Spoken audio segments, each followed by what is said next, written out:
நாளிலே நாம் எப்படிப்பட்டவர்களாய் காணப்பட வேண்டும் என்று சொன்னால் ஆவிக்குரியவர்களாய் காணப்பட வேண்டும்.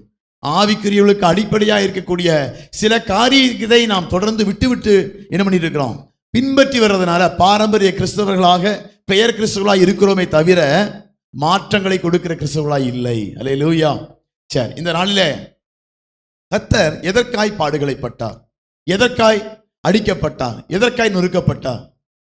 நம்முடைய பாவங்கள் எல்லாம் கழுவும்படியாய், நீக்கும்படியாய். ஒரு மனுஷன் பாவியா இருக்கும்போது உலகத்திலே இருக்கக்கூடிய பாவங்கள் எல்லாம் அவன் செய்து அவன் என்ன பண்றான், செத்தவனாய் மாறிவிடுகிறான். பாவத்திலே அவன் சாகிறான். இந்த சாகர மனிதனை இரண்டாவது அவரோடு கூட அந்த தேவனோடு கூட உறவை முறித்து விடுகிறான். அதனால அவன் உலகத்து தேவனுக்கும் அவனுக்கும் சம்பந்தம் இல்லாமல் வாழ்ந்து கொண்டிருக்கிறான். அதனால தேவனோடு கூட உறவாட முடியறதில்லை. அதனால இயேசு தன்னுடைய ரத்தத்தை சிந்தி தன் பாவங்களுக்காய் தன்னை ஜீவனை பலியாக்கி உங்களையும் என்னை மீட்டதனால அவர் ரத்தத்தினாலே மீட்கப்பட்டு நாம் மரித்தாலும் என்ன பண்ணுவோம், அவரோடு கூட இருப்போம் என்பதை அறிந்ததனால அதை கொடுக்கும்படியாகத்தான் இயேசு சிலுவையிலே தன்னை பலியாக்கினார். அல்லேலூயா. அதுதான் பாடுகள், அதுதான் மரணம். அப்ப உலகத்தில் இருக்கிற எல்லா மனுஷரும் இயேசுவை அறியாத பிள்ளைகளுக்கெல்லாம் என்ன ஆகும் அப்படின்னா, என்ன ஆகும், அவர்கள் இயேசுவை அறியாதனால, இயேசுவின் ரத்தத்துக்கு கழுவப்படாதனால அவருடைய மரணம் இந்த பூமியோடு முடிந்து விடுகிறது. அதற்கப்புறம் அவர் தேவனோடு கூட இருக்க மாட்டாங்க. அதுக்கப்புறம் அந்த மரணம் என்னவாய் மாறிடும், நரகத்துக்கு நேராய் போய்விடுவார்கள். அப்படித்தானே வேதம் சொல்லுகிறது. சரி, இப்போ நம்முடைய சரீரம் மரித்ததுக்கு அப்புறம் என்ன ஆகும்? நம்முடைய சரீரம் எல்லாம் தேவனுக்குள் கிறிஸ்துவுக்குள் மரிக்கிறவர்களை இது முதல் பாக்கியவான் எழுது என்று வேதம் சொல்லுகிறது. அப்போ கிறிஸ்துவுக்குள் மரித்தால் என்ன நடக்கும்? நமக்கு கிறிஸ்துவுக்குள் நம்ம மரிக்கிறோம் அல்ல. நான் சொன்னேன் 2 வாரத்துக்கு முன்னால கூட பேசி வந்தேன். என்னது? தேவனுடைய சபை தேவனுடைய வீடு என்று எண்ணப்படும். அங்கே தேவனுக்கு பிரியமான காரியத்தை செய்யணும். அங்கே என்ன பண்றோம், பாரம்பரியங்களையும் அங்கே சில காரியங்களை கட்டுப்பாடுகளை கொண்டு வந்து நம்ம என்ன பண்ணி இருக்கிறோம், கள்ளர் குகையாய் மாற்றி கொண்டிருக்கிறோம். அப்படி இருக்கக்கூடாது. தேவன் அதை வெறுத்தார் என்று மத்தேயு 21வது அதிகாரத்துல 12வது வசனத்தை வாசிச்சோம். அப்படித்தானே வாசிச்சோம். என்னது? அவர் தேவாலயத்தில் சென்று அங்கே விற்கிறவர்களையும் கொள்ளுகிறவரையும் என்ன பண்ணாரு, துரத்தி விட்டு என்னுடைய வீடு ஜெப வீடு என்று எழுதப்பட்டிருக்கிறது, நீங்களோ அதை கள்ளர் குகையாய் மாற்றி விட்டீர்கள். அப்படின்னா தேவனுக்கு பிரியமானது அங்கே செய்யப்படுகிறது இல்லை, தேவனுக்கு சித்தமானது அங்கே செய்யப்படுகிறது இல்லை. உங்களுடைய இஷ்டத்தின்படியாகவும் உங்களுடைய விருப்பத்தின்படியாகவும் காரியங்களை செய்து கொண்டிருக்கிறீர்கள். ஆனா என்னுடைய வீடு சகல ஜனங்களுக்கும் ஜெப வீடு. அந்த இடத்துல சில காரியங்கள் செய்யப்பட வேண்டும். அங்கே ஆராதனை நடக்க வேண்டும். எல்லாரும் தன்னை அர்ப்பணிக்க வேண்டும், எல்லாரும் ஒப்பு கொடுக்க வேண்டும், எல்லாரும் தேவனை மகிமைப்படுத்த வேண்டும். இதுக்குத்தான் நம்ம ஆலயத்துக்கு வருகிறோம். ஆனா ஆலயத்துக்கு நீங்க பண்றது உங்களுக்கே சரியா இருக்குதான்னு ஆராய்ந்து பாருங்க. ஆலயத்துக்கு வர்றோம், ஜெபிக்கிறதுக்கு வர்றோம், ஆராதிக்க வர்றோம், நல்ல ஆண்டவரை துதிக்க வர்றோம். இங்க துதிக்கிறோமா? இங்க ஜெபிக்கிறோமா? இங்க ஆராதிக்கிறோமா? இல்ல வேடிக்கை பார்த்துட்டு இருக்கிறோமா? அப்ப நாம் தேவனுடைய ஆலயமாய் மாற வேண்டும். அல்லேலூயா. ஓகே, அந்த அன்னைக்கு பார்த்தோம். அதுக்கப்புறம் நாம் அப்படி மரித்த ஒரு வசனத்தை வாசித்து அதுல இருந்து ஒரு ரொம்ப நேரம் பேச வேண்டிய ஒரு செய்தி இருந்தால் எவ்வளவு முடியும்னு பார்க்கலாம். அந்த அப்போஸ்தலர் 2:31 வாசிக்கலாமே. அப்போஸ்தலர் 2:31 அவன் கிறிஸ்துவினுடைய ஆத்துமா பாதாளத்திலே விடப்படுவதில்லை என்றும் அவருடைய மாம்சம் அழிவை காண்பதில்லை என்றும் முன்னறிந்து அவர் உயிர்த்தெழுதலை குறித்து இப்படி சொன்னான். அவர் கிறிஸ்துவினுடைய ஆத்துமா பாதாளத்திலே விடப்படுவதில்லை என்றும் அவருடைய மாம்சம் அழிவை காண்பதில்லை என்றும் முன்னறிந்து. அப்ப கிறிஸ்துவனுடைய ஆத்துமா எங்க போகாது? பாதாளத்துக்கு போகாது. இயேசு மரிக்கிறதுக்கு வர என்னவா இருந்தது? எல்லா ஆத்துமாக்களும் பாதாளத்துக்கு தான் போயிட்டு இருந்தது. எல்லா ஆத்துமாக்களும் இயேசு மரிக்கிற வர ஒரு மனுஷன் பூமியில மரித்தால் என்ன ஆகும் அப்படின்னா, எல்லா மனுஷனும் மரித்தா எங்க போவாங்க? பாதாளத்துக்கு போவாங்க. அங்க 2 பாதாளம் இருக்குது. ஒன்னு கீழ் பாதாளம், ஒன்னு மேல் பாதாளம். கீழ் பாதாளம் எதை குறிக்குது அப்படின்னா, என்னை அதான் தாவீதெல்லாம் ஜெபிக்க என்னை கீழ் பாதாளத்துக்கு தப்புவியும் அப்படின்னு. மேல் பாதாளங்கிறது ஒண்ணு இருந்தது. அது இயேசு மரிக்கிற வர அந்த என்னவது அது அப்படிதான் சம்பவமா இருந்தது. அப்பொழுது அவர் கிறிஸ்துவனுடைய ஆத்துமா பாதாளத்திலே விடப்படுவதில்லை. இயேசுடைய மரணம் அந்த பாதாளத்துக்கு போகிற வழியை அடைச்சு வேற ரூட்டுக்கு திருப்பிச்சு. அப்போ அது அவருடைய மாம்சம் அழிவை காண்பதில்லை என்று முன்னறிந்து. அப்படின்னா அவருடைய சரீரம் கல்லறையில் வைக்கப்பட்டது. அப்படியாச்சா? கல்லறையில் வச்சாங்கல்ல, அந்த சரீரம் அழுகுச்சா? அழுகல. அதான் அழிவை காண வெட்டாதென்று முன்னறிந்து. அப்ப ஒவ்வொரு மனுஷனும் நம்ம அடக்கம் பண்ணப்படும் போது நம்முடைய சரீரம் என்னவாயிருது, மாறிடுது, அழுகி என்ன ஆயிருது, என்ன மாறிடுது. யாரும் ஒண்ணுமே பேச மாட்டேங்கிறீங்க, ரொம்ப அப்படியே கூர்ந்து கவனிக்கணும். அதே சமயம் கேட்கிற கேள்வி பதில் சொல்லணும், அப்பதான் உங்களுக்கு புரியும், இல்லைன்னா புரியாது. நம்முடைய சரீரம் அடக்கம் பண்ணப்படும் போது நம்முடைய சரீரம் என்ன ஆயிருது, மண்ணோட மண்ணா மக்கி போயிருது, அப்படித்தானே, மண்ணோட மண்ணா மக்கி போயிருது. ஆனா கிறிஸ்துவின் சரீரமோ என்ன ஆகலையாமா, அழிவை காண்பதில்லை. அப்ப கிறிஸ்துவின் சரீரம் அழிவை காணாம என்ன ஆச்சு, என்னாச்சு, அவர் அடக்கம் பண்ணப்பட்டாங்களே அந்த சரீரம் என்னாச்சு, அந்த இடத்துல மண்ணோட மண்ணாய் மக்கவில்லை, அது அழிவை காணாமல். அடுத்த ஒரு வசனத்தை வாசிக்கலாம், மத்தேயு 28:5 வாசிக்கலாமே. 28:5 அவங்க எப்படி கிறிஸ்துவை வைத்தார்கள் என்று பார்த்தா, மத்தேயு 28:5, தூதன் அந்த ஸ்திரீகளை நோக்கி, நீங்கள் பயப்படாதிருங்கள், சிலுவையில் அறையப்பட்ட இயேசுவை தேடுகிறீர்கள் என்று அறிவேன். அவர் இங்கே இல்லை, தாம் சொன்னபடியே உயிர்த்தெழுந்தார். அவர் சொன்னபடியே உயிர்த்தெழுந்தார். அல்லேலூயா. கிறிஸ்துவுடைய சரீரம் என்னவாய் மாறிட்டது, அங்கே அடக்கம் பண்ணினார்கள், ஆனால் அவருடைய சரீரம் அங்கே இல்லை, அவர் சொன்னபடி உயிர்த்தெழுந்தார். அல்லேலூயா, அல்லேலூயா. அப்ப அவர் என்ன பண்ணாரு, உயிர்த்தெழுந்தார். அவர் என்ன பண்ணினாரு, அந்த இடத்தை சொன்னபடியாகவே அவர் மாம்சம் அழிவை காணாதபடிக்கு அவர் உயிர்த்து எழுந்தார். ஒரு வசனத்தை கூடி வாசி, இயேசுவின் 19:40 வாசி, யோவான் 19:40.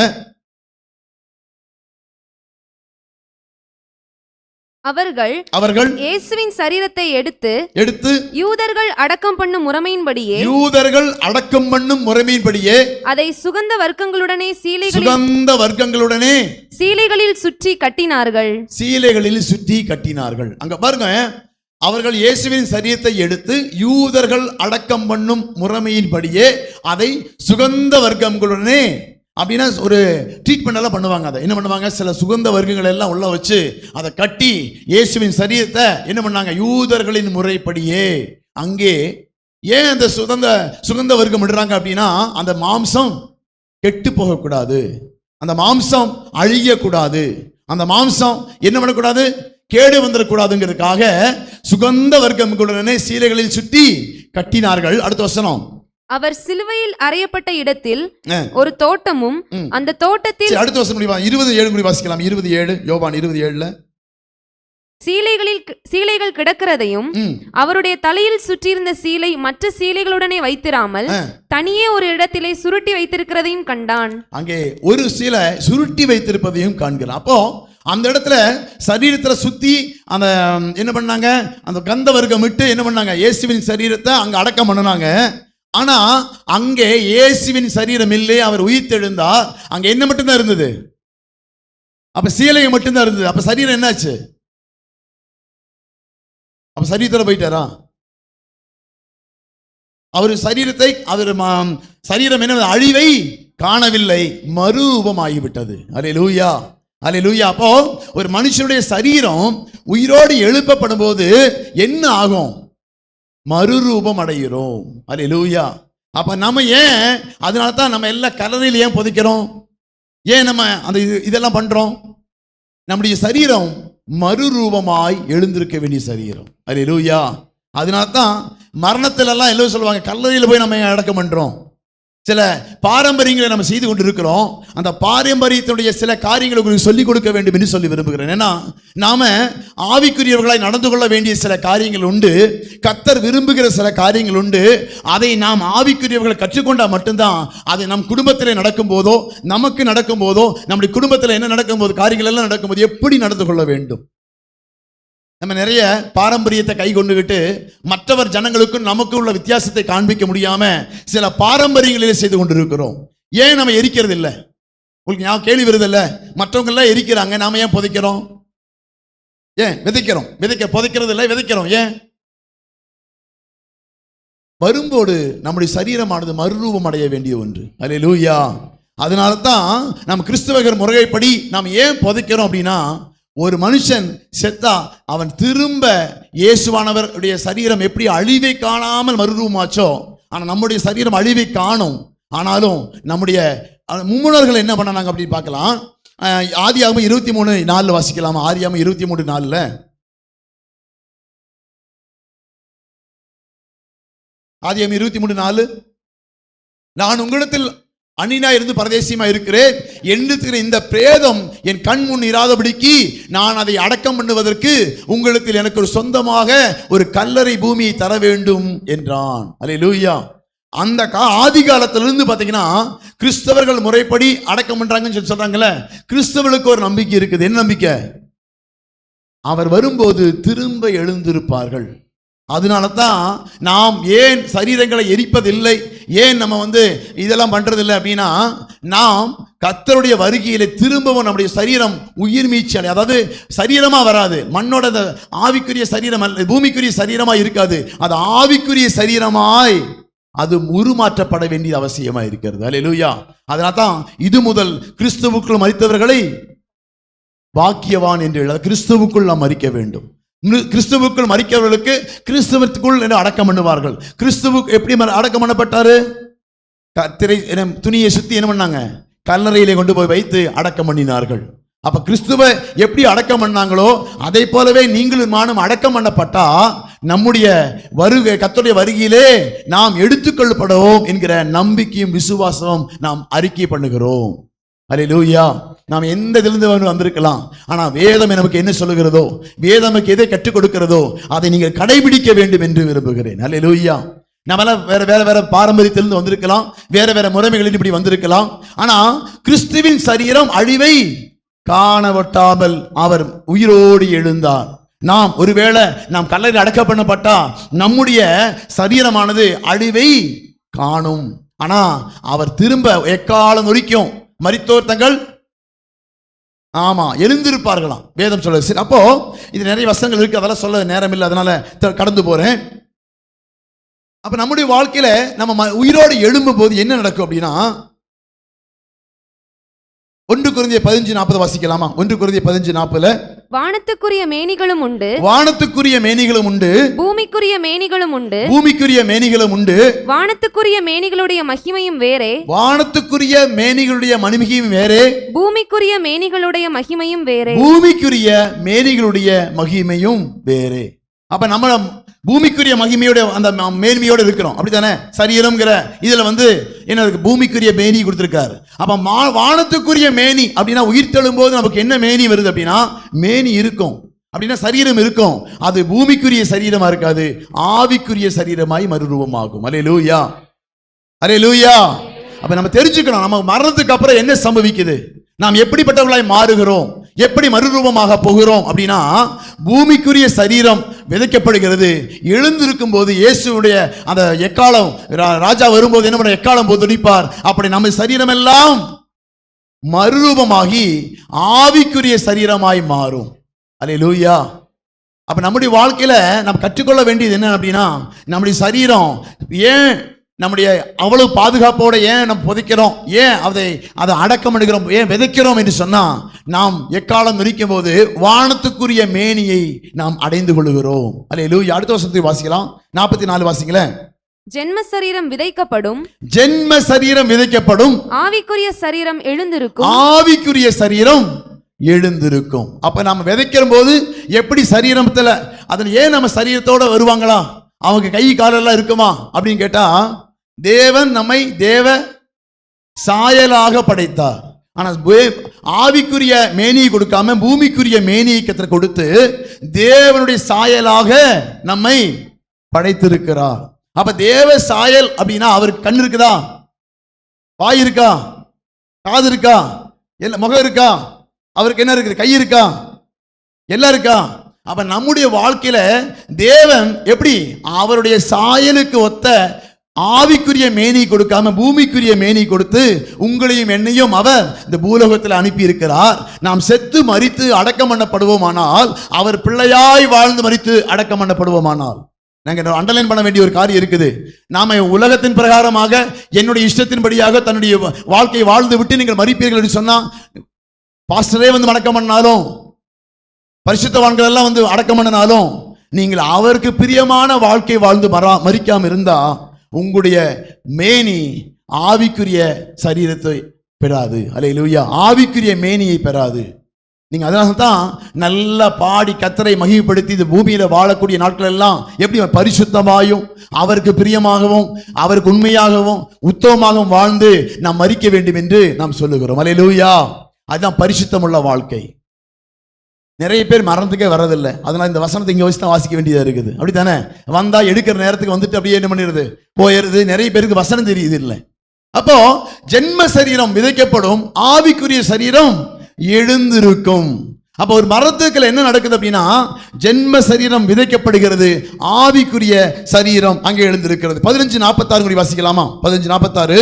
ஆகிலும் ஆவிக்குரிய சரீரம் முந்தினதல்ல, ஆவிக்குரிய சரீரம் முந்தினதல்ல, ஜென்ம சரீரமே முந்தினது. ஜென்ம சரீரமே. முதலாவது மனுஷன் பிறக்கணும், அதுதான் ஜென்ம சரீரம். அவன் மரிக்கணும், மரிச்சதுக்கு அப்புறம் உயிரோடு எழுப்பணும், அதுதான் ஆவிக்குரிய சரீரம். அப்ப ஜென்ம சரீரம் முந்தினது, ஆவிக்குரிய சரீரம் பிந்தினது.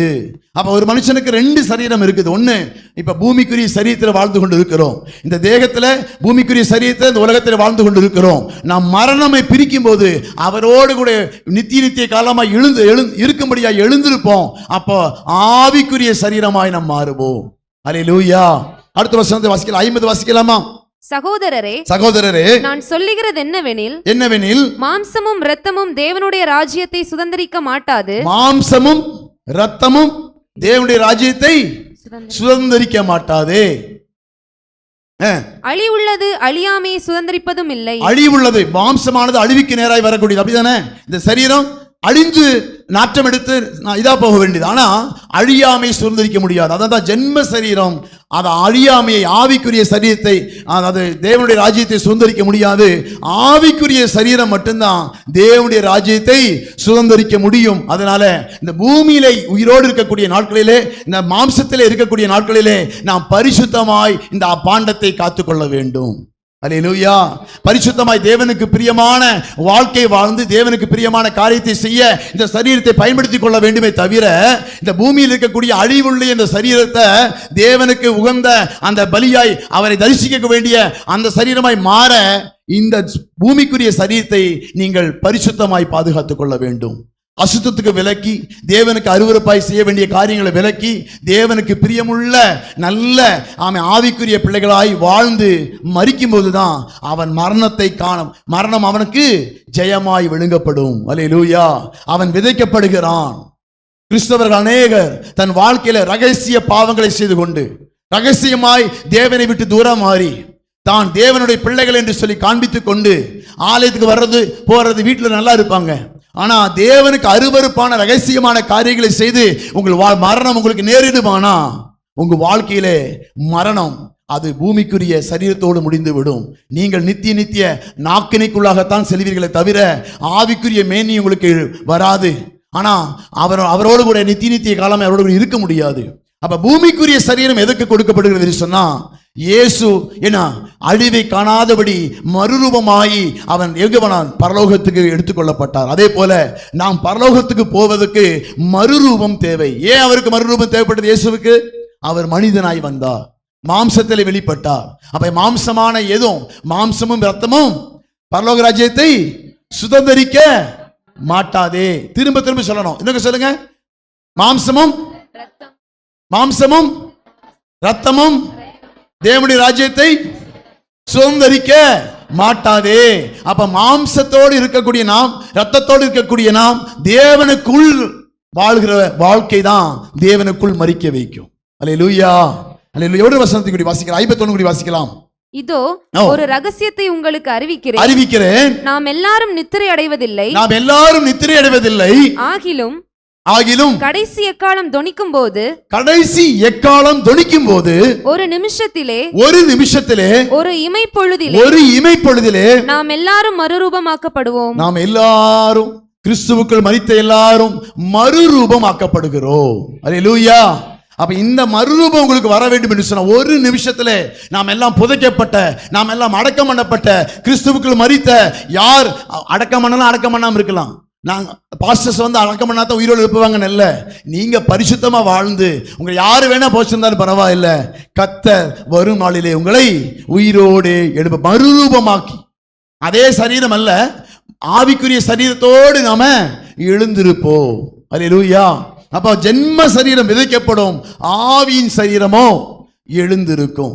அதனால்தான் இந்த ஜென்ம சரீரம் விதைக்கப்படும் போது இது கேடு வரக்கூடாது என்பதற்காகத்தான் ஆதி நாட்களில் மம்மீஸ் எல்லாம் சொல்லுவாங்க. தெரியும், மம்மீஸ் எல்லாம் கேள்விப்பட்டிருக்கீங்களா? பிரமிட கட்டிப்பாங்க. எகிப்தில் என்ன வச்சிருக்காங்க? பிரமிட் வச்சிருக்காங்கல்ல, என்ன இருக்கா? நிறைய கல்லறை தானே எல்லாமே. எதுக்கு வச்சிருக்காங்க? ராஜாக்கள் இருந்த 40 நாள் வந்து என்ன பண்ணுவாங்களாமா, கந்தவர்க்கம் விட்டு அந்த பாடி கேடு வராமல் இருக்கிறதுக்காக என்ன பண்ணுவாங்க, சுத்திகரிப்பாங்க. தெரியுமா? யோசேப்புடைய தகப்பனுடைய அப்பா இறந்ததுக்கு அப்புறம் அதுக்கு என்ன நடந்ததாமா? ஒரு வசனத்தை வாசிக்கலாமா? ஆதியாகமம் 50:2 வாசிக்கலாமா? ஆதியாகமம் 50:2. பின்பு தன் தகப்பனுக்கு சுகந்த வர்க்கமிடும்படி யோசேப்பு தன் ஊழியக்காரராகிய வைத்தியருக்கு கட்டளையிட்டான். அப்படியே வைத்தியர் இஸ்ரவேலுக்கு சுகந்த வர்க்கமிட்டார்கள். சுகந்த வர்க்கமிட 40 நாள் செல்லும். அப்படியே அந்த நாட்கள் நிறைவேறின. அங்க பாருங்க, 40 நாள் சுகந்த வர்க்கம் விட்டாங்க. எதுக்கு? செத்து போன பாடிக்கு. ஏன் அதெல்லாம் பண்ணாங்க? அந்த பாடி கேடு வந்துடக்கூடாது. ஒரு நம்பிக்கை இருந்தது அவங்களுக்கு.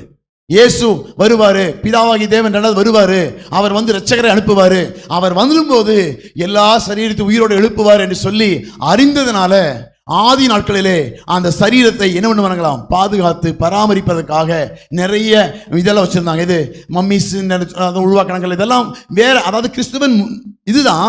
அது பிசாசு திருப்பிட்டு அந்த சரீரத்துக்கு என்ன பண்ணிடுறான், சில மாற்றங்களை கொடுக்க. இன்னைக்கும் கல்லில் உப்பு போடுறாங்கல்ல, உப்பு போடுறாங்களே. உப்பு போடுறாங்க. உப்பு போட்டால் என்ன ஆகும்? சரீரம் கேடு வராது, அப்படித்தானே? அதுக்கு தான் உப்பு போடுறது. ஒரு மரணத்தின் நாட்களிலே உப்பு போடாமல் இருக்கிறதுக்கு உப்பு போடுறாங்க. அப்படின்னா ஆமா, சரீரம் கேடு வரக்கூடாது, அது ரெண்டாவது உயிரோடு எழும்ப வேண்டும் ஒரு நம்பிக்கையில போடுறாங்க. ஆனா சரீரம் கேடு வராமல் இருக்குதா? கேடு வந்துருதில்ல. இருந்த ஒரு நம்பிக்கை என்னன்னா, அப்படின்னா இவரோட நம்பிக்கை என்னன்னா, அழிஞ்சு போச்சுன்னா ரெண்டாவது இந்த பாடி ரெண்டாவது உயிரோட வராது. அதனால தான் உப்பு போட்டு கேடு வராமல் வைக்க நினைக்கிறாங்க. ஒரு சாங்கியமா போயிடுச்சு. இன்னைக்கு இதை ஏன் உப்பு போடுறோன்னு தெரியாமையே இன்னைக்கு பண்ணிட்டு இருக்காங்க. உப்பு போட்டுருக்காங்க. உப்பெல்லாம் போடுறது எதுக்கு அப்படின்னா, கேடு வராமல் இருக்குன்னு சொல்லிக்கா போடுறாங்க. ஆனா கேடு வராமல் இருக்குதா? இருக்கிறது இல்ல. உப்பு போட என்ன முடியுது? கேடு வந்துருது. அப்ப இனிமேல் உப்பு போடலாமா? உப்பு போடலாமா? இன்னையோட விட்டுறணும் எல்லாம், சரியா? ஏன்னா சரீரம் நம்ம சில காரியங்கள் சாம்பிரதாயமாக பண்றோம். எதுக்கு பண்றோம்னு தெரியாது. ஏன் அப்படி சொல்றோம் அப்படின்னா, ஒருவேளை இன்னைக்கு கிறிஸ்துவுக்குள் மரித்தவர்கள் அப்படின்னு வச்சுக்குவோம், இல்லாதவங்க என்ன நடக்க போகுது? இப்ப கிறிஸ்துவ அதாவது மரித்து கடலில் அடக்கம் பண்ணப்படுறாங்க, இவர்கள் மயிரோடு எழும்ப வருவாங்க. அப்படின்னா இப்ப எரிஞ்சு போச்சு, ஒரு எரிஞ்சு போச்சுன்னு வைப்போம். ஒரு கடல்ல விழுந்து ஒரு தண்ணீர் விழுந்து செத்து போடுறாங்க. அந்த அழிவு எல்லாம் என்ன பண்ணு, மாமிசத்தெல்லாம் அந்த என்ன பண்ணுது, சாப்பிட்டு போயிருது. அப்ப இந்த சரீரம் எழுந்து வருமா வராதா? எழுந்து வருமா வராதா? வரும். இன்னைக்கு பிசாசு சில சந்திரங்களை என்ன பண்ணிட்டான், புதைக்க வேண்டிய சரீரத்தை எரிக்கும்படியாய் மாற்றி விட்டான். ஏன்? எரிச்சு என்ன பண்ணுவாங்களாம், அதை போய் என்ன பண்ணுவாங்க, சாம்பலை ஏன் கரைச்சி விடுறாங்க? எங்க தேடலாம் கண்டுபிடிக்க கூடாது, அப்படித்தானே? இவன் சரீரத்தை ஏன் எரிக்கிறாங்க? புதைச்சா மட்டும்தான் எழுந்து வருவான். ஓ, ரெண்டாவது இயேசு வந்தாருன்னா ரெண்டாவது உயிரோடு எழுந்துருவான் அப்படின்னு சொல்லி பிசாசு தந்திரம் என்ன பண்ண ஆரம்பிச்சான், எரிக்கலாம் அப்படிங்கிற ஒரு தீர்மானத்தை கொடுத்து எரிச்சு அந்த அரங்கே சாம்பல் இருந்தால் கூட ஒன்னாத்தானே கிடக்குது, ஒருவேளை உருவாய் வந்துருமோ சொல்லி போட்டு என்ன பேக்கெட் பண்ணி என்ன பண்ணுவாங்க, கொண்டு போய் கரைச்சு தண்ணி ஆத்துல தான் கரைச்சி விடுவாங்க. தெரியுமா? ஆத்துல எது எங்க போகும்? ஒவ்வொரு தூளும் ஒவ்வொரு பக்கம் இருக்கும், அப்படித்தானே? ஒவ்வொரு தூளும் ஒவ்வொரு பக்கம் இருக்கும். எப்படி எழுதிருக்க போகுது நான் பார்க்கிறேன் அப்படின்னு பிசாசு என்ன பண்ணுவான், சில சட்டங்களை கொண்டு வந்து சில மாற்றங்களை கொண்டு வந்து உலகத்துல அப்படி பரப்பி வைத்து இருக்கிறான். ஆனா கர்த்தரால் முடியுமா முடியாதா? ஒரு வசனத்தை வாசிக்கலாம். வெளிப்படுத்தல் 20:13 வாசிக்கலாம். வெளிப்படுத்தல் 20:13. சமுத்திரம் தண்ணீருள்ள மரித்தோரை ஒப்புவித்தது. ஒரு மனுஷன் தண்ணியில போய் இறந்துட்டான்னு வச்சுக்கலாம், அந்த பாடியே கிடைக்காது, அப்படித்தானே? கடைசி நாட்களிலே நியாய தீர்ப்பின் நாளிலே என்ன நடக்கும் அப்படின்னா, மாம்சம் சமுத்திரமா இருக்கட்டும், நெருப்பா இருக்கட்டும், பூமியா இருக்கட்டும், எல்லாம். அதுக்கடுத்து வாசிங்க. மரணமும் பாதாளமும் தங்களில் உள்ள மரித்தோரை ஒப்புவித்தன. தங்களில் உள்ள மரித்தோரை ஒப்புவித்து, என்னதான் மரிச்சிருந்தாலும் எல்லாம் ஒரு நாள் நியாயஸ்தானத்துக்கு முன்பாக நிற்கப்பட வேண்டும். அல்லேலூயா. நீங்க எங்க போய் எப்படி நீங்க தந்திரமா மரிச்சு பிசாசுக்குள்ள வஞ்சகமா நீங்க சிக்கித்து கொண்டுகின்றாலும் சமுத்திரம் தன்னுள்ள மரித்தோரை ஒப்புவித்தது. நெருப்பு தன்னுள்ள மரித்தோரை ஒப்புவிக்கும், பூமி தன்னில் மரித்தோரை ஒப்புவிக்கும். ஏன்னா தேவன் சொல்ல ஆகும், தேவன் கட்டளை நிற்கும். அல்லேலூயா. நம்முடைய சரீரம் எல்லாமே மறுரூபமாகி தேவனோடு கூட இருக்கும்படியாய் ஒருவேளை ஆவிக்குரிய சரீரம் நமக்கு கிடைக்கும், இல்ல நரகத்துக்குரிய சரீரம் நமக்கு கிடைக்கும். நீங்க கவலைப்படாதீங்க. நாம அவன் செய்த கிரியைகளுக்கு நன்மைக்காவது தீமைக்காவது பாடடுவிக்கத்தக்கதாய் திரும்ப எல்லாரும் ஒரு நாள் உயிரோடு எழுப்பப்படும். அப்ப சரீரம் இது மாம்சத்தின் சரீரமா இருக்காது, அது ஆவிக்குரிய சரீரமாகவும் நரகத்துக்குரிய சரீரமாகவும் மாறும்.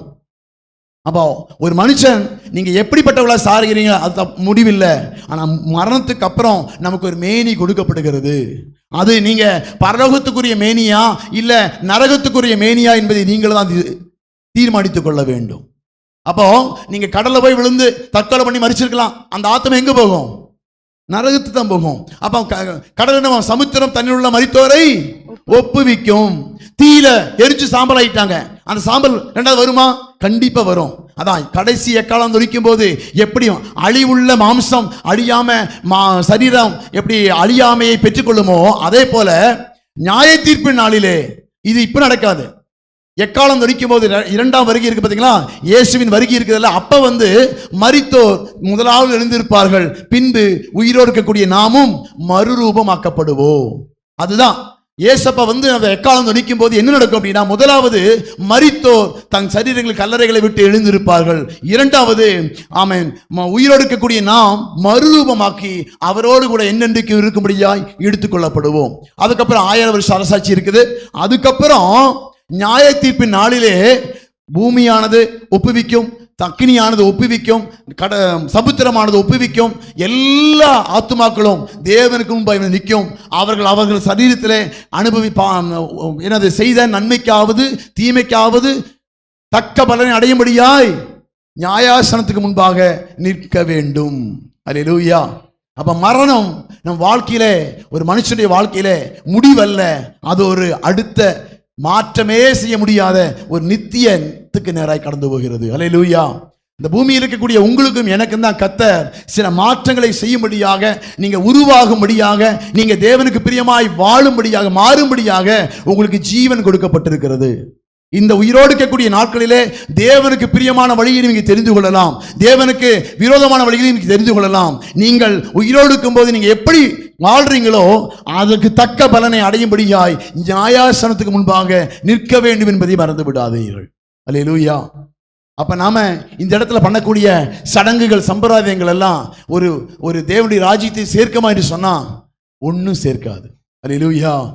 அப்ப இது எப்ப ஆதி காலத்துல பண்ணிட்டு தான் வந்தாங்க. ஆனா அடுத்த ஒரு வசனத்தை வாசிக்கலாம். நிறைய சரீரத்தை இறந்ததுக்கு அப்புறம் குளிப்பாட்டுவாங்க, அப்படித்தானே? குளிப்பாட்டலாமா வேண்டாமா? இது நிறைய பேர் டவுட்டு.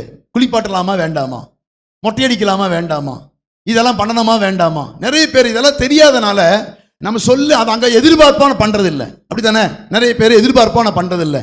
ஆனால் சில பேருக்கு தெரியும், தெரிஞ்சாலும் அவங்க கோவிச்சுக்குவாங்க, இவங்க கோவிச்சுக்குவாங்க அப்படிங்கிறக்காக சில காரியங்கள் பண்றோமே தவிர, இந்த பாரம்பரிய கைகொள்ளி வருகிறோமே தவிர, ஆனால் தேவனுக்கு இது பிரியமா? இதெல்லாம் ஏன் பண்ணணும் அப்படின்னு ஒரு வசனத்தை வாசிக்கலாம். அப்போஸ்தலர் 9:37 வாசிக்கலாமே. அப்போஸ்தலர் 9:37. அந்நாட்களில் அவள் வியாதிப்பட்டு மரணமடைந்தாள். அவளை குளிப்பாட்டி மேல் வீட்டிலே கிடத்தி வைத்தார்கள். அல்லேலூயா. ஏன் குளிப்பாட்டி மேல் வீட்டிலே கிடத்தி வைத்தார்கள்? அவள் வியாதியாய் இருந்தாள். வியாதியா இருந்தா குளிக்க முடியுமா? நல்லா நார்மலா யோசிச்சு பாருங்க. வியாதியா இருந்தா குளிக்க முடியுமா? குளிச்சிருக்க முடியாது. அப்ப அவங்க எப்படி இருந்திருப்பாங்க? ஷேவ் பண்ணிருப்பாங்களா? ஒரு ஆணா இருக்கட்டும், ஷேவ் பண்ணிருப்பாங்களா? பண்ணிக்க மாட்டாங்க, அப்படித்தானே? அப்போ எல்லாம் மூடி கட்டிடுவாங்க. எங்க முகம் மாத்திரம் எப்படி இருக்கும்? அப்படியே இருக்கும். அங்க பாருங்க, வியாதியா இருந்து நான் நாற்றம் எடுத்து இருந்திருப்பாங்க. வியாதியா இருந்த போது என்ன பண்ணிருப்பாங்க? அப்ப ஏன் சரீரத்தை தேவைப்பட்டா? நான் சொல்றேன், இது ஏன் குளிப்பாட்டி எங்க கிடத்தி இருந்தார்கள் என்று சொன்னா, அவள் வியாதியா இருந்தால் அவள் நாற்றம் எடுத்து இருந்திருப்பா. உடனே குளிப்பாட்டி மேல் வீட்டிலே அறையில என்ன திரை சீலையில சுற்றி என்ன பண்ணியிருந்தாங்க? கிடத்தி இருந்தார்கள். அதுக்குத்தான் பண்றாங்களே ஒழிய இது சடங்கு அல்ல. எல்லாத்தையும் குளிப்பாட்டி தான் பண்ணுங்கிறது இல்லை. அதுவரை நல்லா மறிச்சிருப்பார், அவரை போய் குளிப்பாட்டி படுக்க வைக்கணும் தேவையில்லை. நல்லா ஷேவ் பண்ணிப்பார், அவருக்கு ஷேவ் பண்ண வேண்டிய தேவையில்லை. இதெல்லாம் சடங்கு அல்ல. தேவைப்பட்டால் பண்ணலாமே தவிர, அவர் பார்க்கறதுக்கு மூஞ்சி தாடியெல்லாம் புறஞ்சு நல்லா அசிங்கமா இருந்து வச்சுங்களேன், பார்க்க முடியுமா மூஞ்சிய? முடியாதல்ல. லாஸ்ட் முகத்தை பார்க்க வர்றாங்கன்னு வைப்போம். அப்போ அதுக்குதான் சில ஒழுங்கல் பண்றாங்களே தவிர இது சடங்கு அல்ல. நாம் நினைச்சுக்கிறோம் இதெல்லாம் குளிப்பாட்டணும், இதெல்லாம் அப்படி பண்ணணும், இப்படி பண்ணணும், அப்படி எல்லாம் சொல்லுவாங்க. அதெல்லாம் ஒன்றும் இல்லை. நாம அதை சரீரம் எப்படிப்பட்டது என்று பார்த்து அவர்களை என்ன பண்ணணுமா தான் தீர்மானிச்ச போதும். அப்ப நம்முடைய எல்லாமே பாரம்பரியமா நினைச்சுக்கிறாங்க. இது எங்களுடைய முறைப்படி நான் குளிப்பாட்டி தான் பண்ணுவோம், எங்களுக்கு முறைப்படி அப்படின்னா ஒன்றும் இல்லை. அவர்கள் எப்படி சொல்ல எல்லாம் பார்க்குற மாதிரி இருக்குதா முகம் இல்லையா? ஏன் வாயை கட்டி வைக்கிறாங்க? அது அப்படியே விடுத்தானே, வாயை திறந்துடும், பயமா இருக்கும். நாக்கு என்ன இருக்கும், வெளியே தள்ளிட்டு இருக்கும், உள்ள வச்சு என்ன பண்ணிடுவாங்க, அடைச்சு அப்படியே விடத்தானே. ஏன் அந்த ஒழுங்கு பண்றாங்க? எங்களுக்கு முறைப்படி கட்ட மாட்டோம்னு சொல்ல மாட்டாங்களே, ஏன் எல்லாம் கட்டுறாங்க? அப்போ பார்க்கறதுக்கு வந்து பார்க்கும்போது லாஸ்ட்டை பார்க்கறவங்க யாரும் பயந்துடக்கூடாது. கண்ணை திறந்துருந்தா என்ன இருக்கும்? ஏன் மூடி வைக்கிறாங்க? சில ஒழுங்குகள் தானே தவிர இதெல்லாம் பாரம்பரியங்கள் அல்ல. நாம் அந்த நேரத்தில் செய்ய வேண்டிய ஒரு காரியங்கள் தான். அல்லேலூயா. சில பேர் என்ன வைப்பாங்க தெரியுமா? என்ன வைக்கலாமா? 2-3 கேள்வி எனக்கு எழுந்துச்சு, இது ஏன் பண்றாங்க அப்படின்னு. நான் அதில் தான் சொல்லணும்னு நினைக்கிறேன். என்ன வைக்கிறாங்கல்ல, ஏன் வைக்கிறாங்க எனக்கு தெரியல, நீங்க சொல்லித்தர முடியுமா?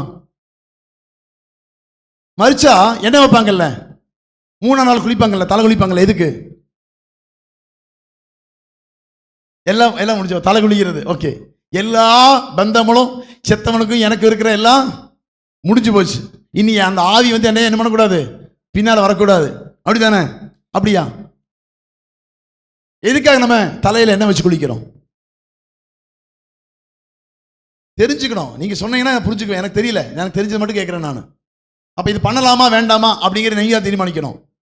எதுக்காக நம்ம தலையில எண்ணெய் வைக்கிறாங்க? தலை முழுகுன்னு சொல்லுவாங்கல்ல, என்னது தலை முழுகிட்டேன், இன்னையோட என்ன பண்ணிட்டேன், உனக்கும் எனக்கும் சம்பந்தம் இல்லை அப்படிங்கிறதுக்காக வைப்பாங்க. 2வது 2-3 நாள் நல்லா தூங்காம என்ன பண்ணிப்பாங்க, சூடா இருக்கும் பார்த்தீங்களா, பாடியெல்லாம் சூடாயிரும். தலையில என்ன வச்சு குளிச்சு என்ன ஆயிரும்? 3 நாள் சரியா தூக்கம் இருக்காது, 1 நாள் 2 நாள் என்ன பண்ணிருப்பாங்க, தூக்கி சரியா தூங்கி இருக்க மாட்டாங்க. அப்போ என்ன எதுக்காக வைக்கிறாங்கன்னா, ஒரு இது காரியக்காக தானே. நல்ல நீங்கள இப்பெல்லாம் அப்படியா? பழைய காலத்துல இறந்தா புதைக்கிறதா தூங்க மாட்டாங்க. இன்னைக்கு அப்படி இல்லை. எல்லாம் சாப்பாடு அங்கதான் நடக்குது, எல்லாம் மேக்கப் அங்கதான் நடக்குது, எல்லாமே அங்கதான் நடக்குது. நல்லா தூக்கம் எங்க நடக்குது, அங்கதான் நடக்குது. எல்லாம் கரெக்டா நடந்துட்டு இருக்குது. நாம இன்னும் அதை பாரம்பரியமா படைபிடிட்டு இருக்கிறோம். ஏன் அதை எண்ணெய் வச்சு குளிப்பாங்க அப்படின்னா, அந்த 3 நாள் அவங்க என்ன பண்ணிருக்க மாட்டாங்க. அதே மாதிரி ஏன் எல்லாம் சுத்தம் பண்ணுவாங்க தெரியுமா? வீட்டெல்லாம் சுத்தம் பண்ணி ஒற்றை ஒயிட் வாஷ் பண்ணுவாங்கல்ல, அப்படி பண்ணலாமா? ஏன்னா உண்மையாகவே இப்பெல்லாம் வந்து எங்க மறிக்கிறாங்க, ஹாஸ்பிட்டல் மறிக்கிறாங்க. அந்த காலத்துல எங்கேயும் கொண்டு போக மாட்டாங்க. எங்க படிப்பாங்க, வீட்டுல தான் வச்சிருப்பாங்க. அவங்களுக்கு ஒற்றையடிச்சேன்னு ஆகாது, பிடிக்காது, அலர்ஜி டஸ்ட். உடனே அவங்க சுத்தப்படுத்த முடியாது, ஒற்றையடிக்க முடியாது, பல வருடங்கள் படுத்திருப்பாங்க. அப்ப அவங்க வீட்டுல வெள்ளையடிச்சிருக்க மாட்டாங்க. அப்போ இதெல்லாம் நீங்கும்படியாக என்ன பண்ணுவாங்கன்னா, இறந்ததுக்கு அப்புறம் எல்லாரும் வருவாங்களே, பார்க்க ரொம்ப அசிங்கமா இருக்குது, அதனால சுத்தப்படுத்துவாங்களே தவிர இன்னைக்கு எல்லாமே பாரம்பரியமா போயிடுச்சு. வெள்ளை அடிக்கணும், இது பண்ணணும், அது பண்ணணும், மொட்டை அடிக்கலாமா? மொட்டை அடிக்கலாமா? ஒரு வசனம் வாசிக்கலாமா? ஆமோஸ் 8:10 வாசிக்கலாமே.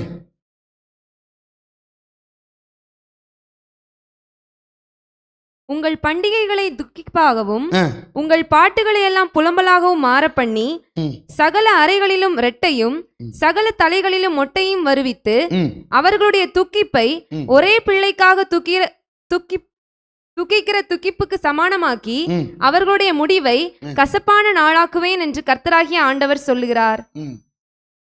உங்கள் பண்டிகைகளை துப்பிக்காகவும் உங்கள் பாட்டுகளை எல்லாம் புலம்பலாகவும் மாற பண்ணி சகல அறைகளிலும் ரெட்டையும் சகல தலைகளிலும் மொட்டைகளையும் வருவித்து அவருடைய துக்கிப்பை ஒரே பிள்ளைக்காக துக்கிக்கிற துக்கி போல சமமாக்கி அவங்களை முடிவை கொடுப்பாராமா. அப்போ எதற்காக ஒரு துக்கத்துக்கு ஒரு அடையாளமாக அது பண்றாங்க, அது தேவையா என்று கேட்டா, ஒரு வருஷம் லேவியராகவும் 21 வாசிக்கலாம். 21 1ஆவது அதிகாரம் 1ஆம் வசனம் வாசிக்கலாம். லேவியராகவும் 21:1.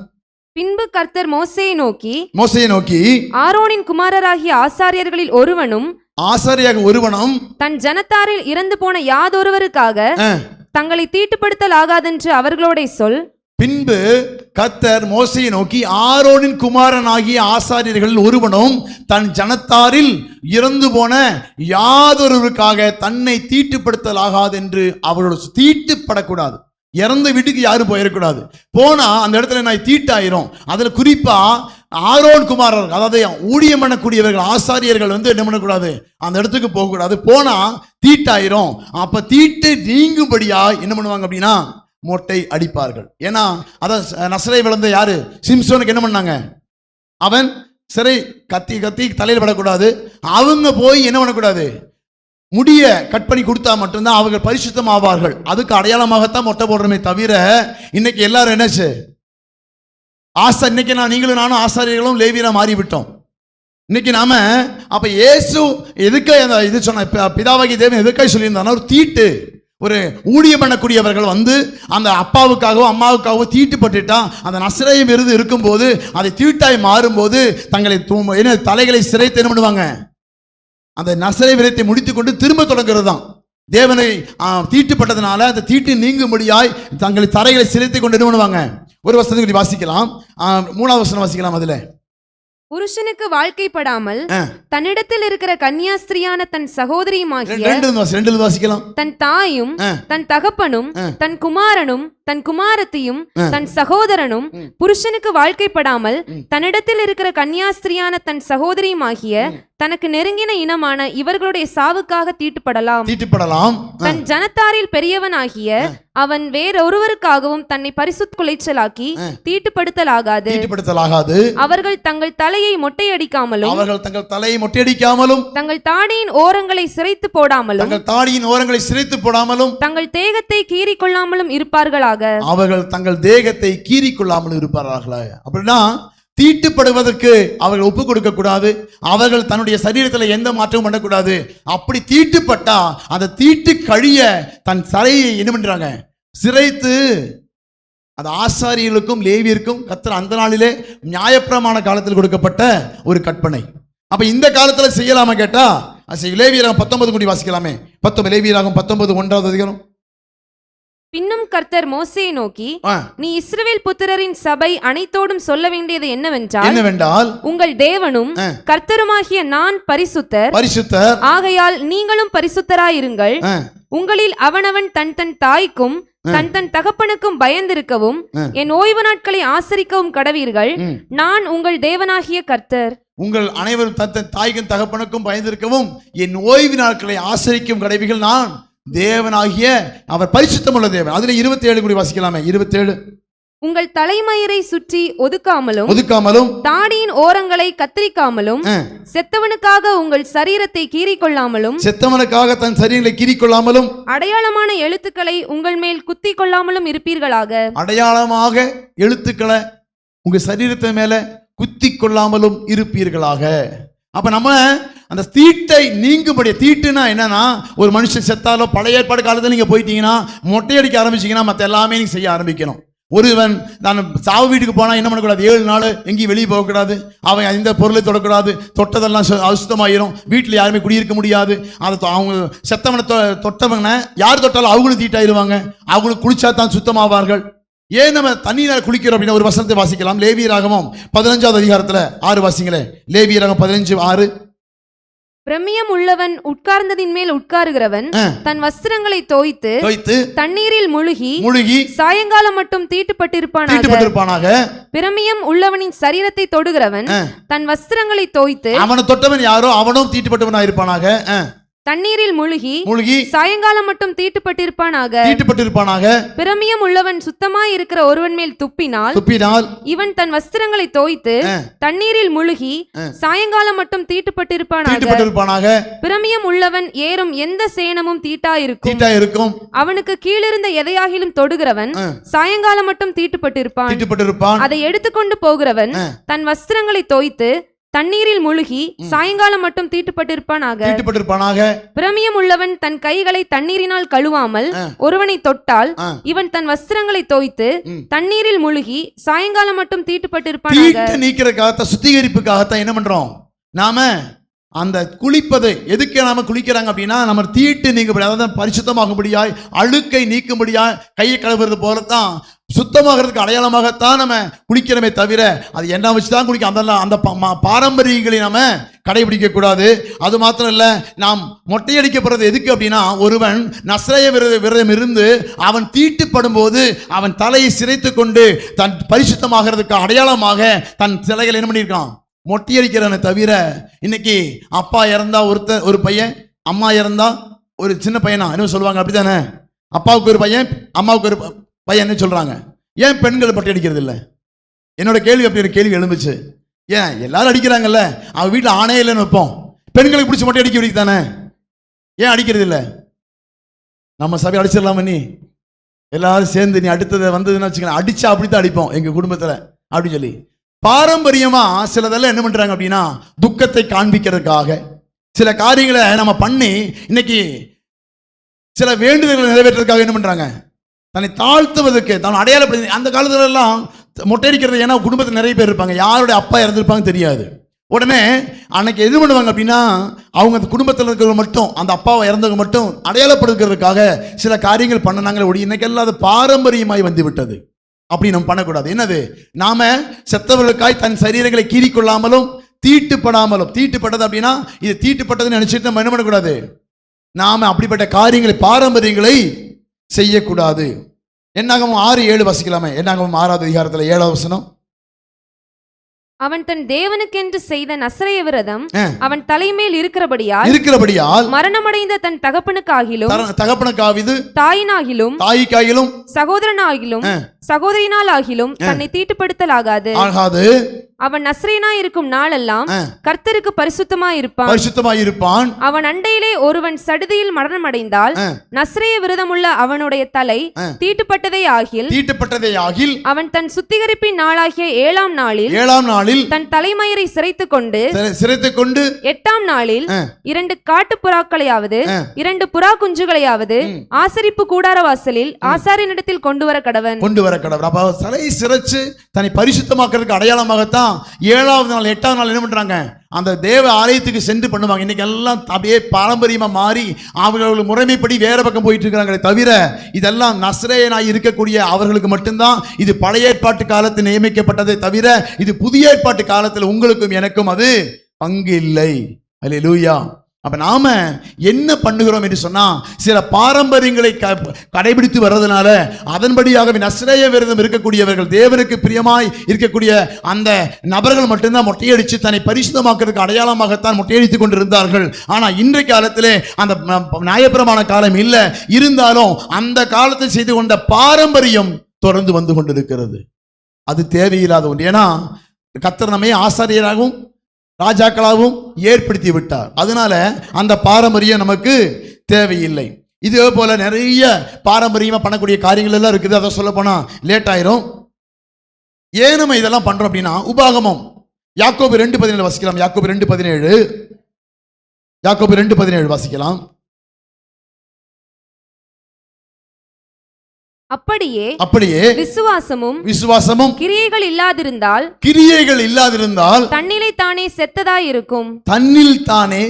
இருக்கும். இங்க ஒரு கன்க்ளூஷனுக்கு வர போறோம். என்னது? அப்படியே விசுவாசமும் கிரியைகளினால் இல்லாதிருந்தால் தன்னில் தானே செத்ததாய் இருக்கும்.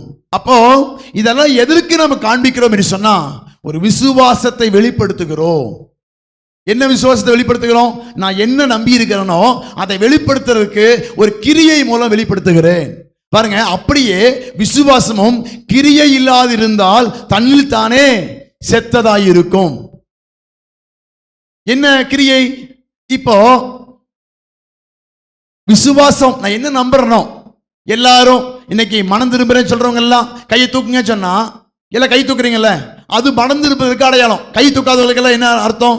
அவங்க ஏன் கிரியையில நான் மனம் திரும்பல காணிக்கிறாங்க. இப்ப கையை தூக்குங்க அப்படின்னா கை தூக்குறீங்கல்ல, இது உங்க விசுவாசத்தின் கிரியை. ஆமா நான் மனம் திரும்பி இருக்கிறேன் அப்படின்னு சொன்னவங்க எல்லாம் கை தூக்குங்கன்னா, ஆமா உண்மையாக நீ கோவப்பட மாட்டேன் அப்படின்னு சொல்றவங்க தீர்மானிக்கிறவங்க எல்லாம் நீங்க கை தூக்குங்கன்னு சொன்னா என்ன பண்றோம்? எல்லாம் கை தூக்குறாங்க.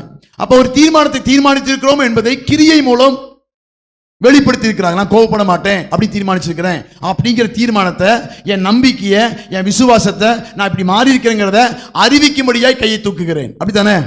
அப்போ இதெல்லாம் கிரியை. அப்படியே விசுவாசமும் கிரியை இல்லாதிருந்தால் தன்னில் தானே செத்ததாய் இருக்கும். அப்ப நீங்க செய்யக்கூடிய கிரியை எல்லாம் ஒரு காரியத்தை வெளிப்படுத்துகிறது. ஒயிட் அண்ட் ஒயிட் போட்டா அவர்கள் முஸ்லிம்ஸா, இந்துஸா, யாரு அவங்க? புத்தரா? யாரு? சிவப்பு கலர் போட்டா அவங்க யாரு? கிறிஸ்தவர்களா, முஸ்லிம்ஸ்களா?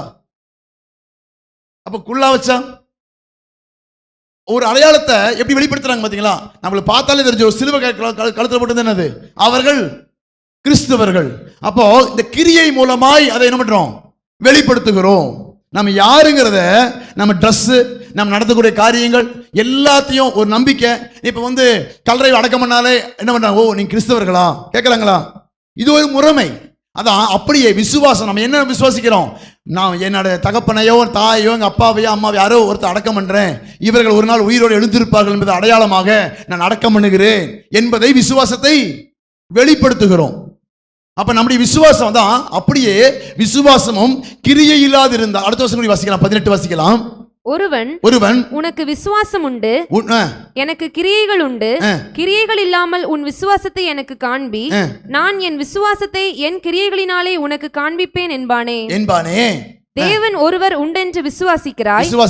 அப்படி செய்கிறது நல்லதுதான். 20 வீணான மனுஷனே, கிரியைகள் இல்லாத விசுவாசம் செத்ததென்று நீ அறிய வேண்டுமோ? கிரியை இல்லாத விசுவாசம் செத்தது என்று நீ அறிய வேண்டுமோ? அப்படின்னா நீங்க பண்ணக்கூடிய ஒவ்வொரு காரியமும் ஒரு விசுவாசத்தை வெளிப்படுத்துகிறது. உங்க வீட்டுல நல்ல காரியம் நடக்கும்போது சரி, கெட்ட காரியம் நடக்கும் போதும் நீங்கள் ஏறெடுக்கக்கூடிய ஒவ்வொரு காரியமும் உங்க விசுவாசத்தை பிரதிபலிக்கக்கூடியதா இருக்கிறது. நாம் ஏன் பண்ணக்கூடாதுன்னு சொல்றோம் அப்படின்னா, உங்க விசுவாசம், நீங்க இல்லைங்க எல்லாம் எரிக்க சொல்றாங்க, நான் எரிக்கிறோம் அப்படின்னா உங்க விசுவாசம் எப்படிப்பட்டது? ஓ, அவர் உயிரோடு எழுக்க மாட்டாரு, அவங்கள செத்ததாங்க, நமக்கு 2வது பரலோகத்துக்கெல்லாம் போக மாட்டோம் அப்படிங்கிற விசுவாசத்தை நீங்க முன்மாதிரியை காண்பிக்கிறீர்கள் என்று அர்த்தம். ஏன் புதைக்க சொல்ற? இல்லைங்க எங்க பாரம்பரியம் எல்லாமே அப்படிதான் பண்ணியிருக்காங்க. இல்ல, நான் இயேசுவை ஏற்றிக்கொண்டேன், இயேசு எனக்கு என்ன சொல்லியிருக்காருன்னா, புதைச்சா 2வது அவர் உயிரோடு எழுந்திருப்பார்கள் என்று சொல்லியிருக்கிறாரு. அப்ப புதைக்கப்பட்டவர்கள் மறுரூபமாய் எழுந்திருக்க வேண்டும், அதனால புதைப்பேன் அப்படின்னு சொல்றதுதான் நம் விசுவாசத்தை வெளிப்படுத்துகிறது. இப்படித்தான் ஒவ்வொரு காரியத்திலும். இப்படித்தான் நம்ம மொட்டையடிச்ச என்னது?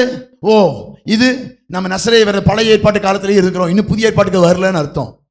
இப்படி நாம நிறைய பேர், நான் கொஞ்சம் எல்லாம் பார்த்தேன், பொறி போடுறது, இதெல்லாம் நிறைய பாரம்பரியம் இருக்குது. இதெல்லாம் ஏதாச்சும் கிரியை வெளிப்படுத்துகிறதா இருக்கும். ஒன்னு பாரம்பரியத்தை வெளிப்படுத்துகிறதா இருக்கும், ஒன்னு அப்படி சுத்தி வந்து அதை பண்றது, இதை பண்ண, எல்லாம் நிறைய பண்றாங்கல்ல. நம்மள ஜெபம் பண்ண ஒரு மனுஷன் இறந்தா அதுக்கப்புறம் அவனுக்கு எந்த இதுமே பங்கில்லை, அதை மரிப்பதும் பின்பு நியாய தீர்ப்பறைவதும் மனிதனுக்கு நியமிக்கப்பட்டிருக்கிறது. அப்ப 3ஆம் பக்கம் போய் கல்லறையில மெழுகுதிரியை போட்டு வைக்கணும், அவனுக்கு போய் சாப்பாடு வச்சுட்டு வரணும், தண்ணி வச்சுட்டு வரணும் அப்படின்னா என்ன அர்த்தம்? அவன் இன்னும் இங்கதான் இருக்கிறான், எங்க போகல. மரிப்பதும் பின்பு நியாய தீர்ப்படைவதும் மனிதருக்கு நியமிக்கப்பட்டிருக்குது, அவ்வளவுதான். அப்ப மரிச்ச ஒரு சரீரம் கண்டிப்பா அடக்கம் பண்ணப்பட வேண்டும். ஒரு வசதிக்கு அதுக்கு அப்படியே வாசிக்கலாம், 2:26 வாசிக்கலாம். அதிலே 2:26. அப்படியே ஆவி இல்லாத சரீரம் செத்ததாய் இருக்கிறது போல, ஆவி இல்லாத சரீரம் செத்ததாய் இருக்கிறது போல, கிரியைகள் இல்லாத விசுவாசமும் செத்ததாய் இருக்கிறது. கிரியை இல்லாத விசுவாசமும் செத்ததாய் இருக்கிறது. இங்க ஒரு நல்லா புரிஞ்சுக்கணும் வசனத்தை. அப்படியே ஆவி இல்லாத சரீரம் செத்தது. அப்ப அந்த ஒரு சரீரத்துல ஆவி போயிடுச்சு அப்படின்னா அதுக்கு பேர் என்னது? செத்தது. அதுல இப்ப நல்லா புரிஞ்சுக்கணும், 2 விஷயங்களை சொல்லி கொடுக்கலாம். அப்படியே ஆவி இல்லாத சரீரம் அப்படின்னா அந்த சரீரத்துக்குள்ள ஆவி இருந்துச்சுன்னா அது உயிரோடு இருக்குதுன்னு அர்த்தம், அப்படித்தானே? சரி, இப்ப நாய் செத்து போச்சு, அதுக்குள்ள என்ன இல்லை? ஆவி இல்லையா, ஆத்மா இல்லையா? நமக்கு 3 இருக்கு, அப்படித்தானே? ஆவி, ஆத்மா, சரீரம். இந்த ஆவி போயிடுச்சுன்னா சரீரம் என்ன ஆயிருது? செத்ததாய் மாறிவிடுகிறது. சரியா? அதை போய் புதைக்கணும்னு சொல்லி நம்ம வாசிக்கிறோம். அப்படியே ஆவி இல்லாத சரீரம் செத்தது இருக்கிறது போல, அப்படின்னா மாடு ஆடு எல்லாம் சாகுது இல்ல, அதுவும் அதோட ஆவி எழுந்து போகிறது. சரீரம் புதைக்கிறோமா? புதைக்கப்படுகிறது இல்லை. ஏன் புதைக்கப்படுறது இல்லை? சிலது காக்கா குத்தியை சாப்பிட்டு போயிருது, அதை நாய் சாப்பிட்டு போயிருது, ஏதோ சாப்பிட்டு போயிருது, எல்லாம் எடுத்து போய் சிலதை புதைக்கிறாங்க. அதாவது நாட்டம் எடுக்காமல் இருக்கிறது புதைக்கிறாங்களே தவிர பாரம்பரியமா எங்கள் வீட்டில் செத்த கண்டிப்பாக புதைச்சு ஆகணும், எல்லாம் வெட்டி சாப்பிட்றாங்களே ஒழிய இங்கேயும் சாக விடுறாங்க இன்னைக்கு. அப்படி தானே? எல்லாத்தையும் வெட்டி என்ன பண்ணிடுறாங்க, சாப்பிட்டு முடிச்சிடுறாங்க. சரி, அப்போ அது ஏன் நம்ம வந்து அதுனா உயிர் அப்படியே ஆவி இல்லாத சரீரம் செத்ததா இருக்கிறது போல. அப்படின்னா ஒரு மனுஷனுக்குள் ஆவி இருக்கிறவரை தான் அந்த சரீரம் உயிரோடு இருக்கிறதுக்கு அர்த்தம். அதே சமயம் அந்த ஆவி போயிடுச்சுன்னா ஆத்மாவும் கூடவே போயிடும். மனுஷனுக்கு மட்டும்தான் ஆத்மா இருக்குது, புரியுதா? மற்ற ஜீவன்களுக்கெல்லாம் கோழி மிருகம் அந்த ஆடு மாடு இதுக்கெல்லாம் ஆத்மா இல்லை, அதுக்கு அதாவது உயிர் மட்டும்தான் இருக்குது. அப்படியே ஆவி இல்லாத சரீரம், ஆவி இருக்குது, ஆவி போகும்போது அது செத்து போயிடுது. ஆனால் ஆத்மாவை அதுக்கு இல்லாதனால அது என்ன பண்ணுறாங்க, எரிச்சு வீசிடுறாங்க, என்ன இது பண்ணுறாங்க. ஆனால் மனுஷனுக்கு மட்டும்தான் ஆத்மா இருக்கிறதுனால சரீரத்தை விட்டு ஆவி போகும்போது அவன் செத்தவனாய் மாறி விடுகிறான். அது தேவனிடத்தில் போயிடுது. அந்த ஆத்மாவானது இரண்டாவது திரும்ப ஜீவன், அந்த ஆத்மா என்னது ஆவிக்குரிய சரீரத்தில் வந்து வாசம் பண்ணி அதற்கான பங்கை அடையும்படியாக ஆவிக்குரிய சரீரத்தோட இணைக்கப்படும்படியாக அது ஒரு அதாவது இளைப்பாறுகிற இடத்துல போய் வெயிட் பண்ணிட்டு இருக்குது. அப்ப ஆடு மாடு கோழிக்கெல்லாம் ஆத்மா இல்லாதனால அந்த சரீரம் சாகும்போது அதுக்கு எதுவுமே பண்றதில்ல. மனிதனுடைய சரீரத்தை மாத்திரம் தான் என்ன பண்றோம், நாம் அடக்கம் பண்ணுகிறோம். கிரியை இல்லாத விசுவாசமும் செத்ததா இருக்கு. நமக்கு ஒரு கிரியை செய்யாவிட்டா நம்முடைய விசுவாசம் செத்தது என்று வேதம் சொல்லுகிறது. அப்ப நல்ல கிரியை செய்ய வேண்டும். என்ன கிரியை? ஒரு மரண வீடா இருக்கட்டும், ஒரு திருமண நிகழ்ச்சி நடக்கிற ஒரு வீடா இருக்கட்டும், உங்க வீட்டில் ஒரு நடக்கக்கூடிய ஃபங்க்ஷன் இருக்கட்டும், எல்லாத்திலும் எப்படிப்பட்ட கிரியை இருக்கணுமா? அப்படியே ஆவியானது சரீரத்தில் ஆவி இல்லாத சரீரம் செத்ததா இருக்கிறது போல கிரியை இல்லாத விசுவாசமும் செத்ததா இருக்கு. அப்ப நீங்க கிரியையில வெளிப்படுத்தலனா நீங்களும் செத்தவர்கள், ஆவிக்குரியவர்கள் அல்ல. நீங்க மாம்சத்துக்குரியவர்கள், உலகத்துக்குரியவர்கள், பாரம்பரியத்துக்குரியவர்கள் என்பதை நீங்கள் அங்கே காண்பிக்கிறீர்கள். அல்லேலூயா. உங்க விசுவாசம் என்ன, அதை நீங்க அங்கே காண்பிக்க வேண்டும். உங்க விசுவாசம் என்ன, அதை அங்கே நடைமுறைப்படுத்த வேண்டும். நாங்க இப்படி தாங்க பண்ணுவோம், எங்க திருமணமா இப்படிதான் நடக்குங்க, எங்களுக்கு பூமிக்குரிய பிரகாரமாய் செய்யக்கூடிய காரியங்கள் இல்லை, எங்களுக்கு ஆவிக்குரிய பிரகாரமாக தான் எங்க கிரிகளை நாம் வெளிப்படுத்துவோம். நீங்க ஒவ்வொரு ரட்சிக்கப்பட்ட ஒவ்வொருவரும் தங்களுடைய எல்லா காரியத்திலும் விசுவாசத்தை வெளிப்படுத்துகிறோம் என்பதை மறந்து போகிறாதீர்கள். அப்ப என்ன விசுவாசத்தை வெளிப்படுத்துறீங்க? நல்ல ஆவிக்குரியவனா அங்கே தேவனுக்கு முக்கியத்துவம் கொடுப்பான். நல்ல ஆவிக்குரியவனா அங்க தேவனுக்கு அருவருப்பானதை அங்க நீக்கி விடுவான். நல்ல ஒரு கல்யாணம் வைக்கிறீங்க, வெத்தலை பாக்கெல்லாம் போட்டு வச்சு முன்னால பார்க்க வச்சிட்டீங்கன்னா உங்க விசுவாசம் என்னது?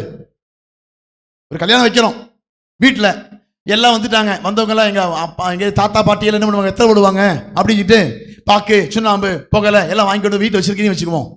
அப்ப நீங்க அதை அனுமதிக்கிறீங்கன்னு அர்த்தம். உங்க விசுவாசம் இன்னும் உறுதியா இல்லைன்னு அர்த்தம். இப்படிப்பட்ட ஒவ்வொரு கிரியை நீங்க செய்தாலும் அதன் பின்னாலே உங்க விசுவாசம் சோதிக்கப்பட்டு கொண்டிருக்கிறது. நாங்க பார்க்கிறோமே இல்லையோ, தேவன் பார்த்து கொண்டிருக்கிறார். அல்லேலூயா.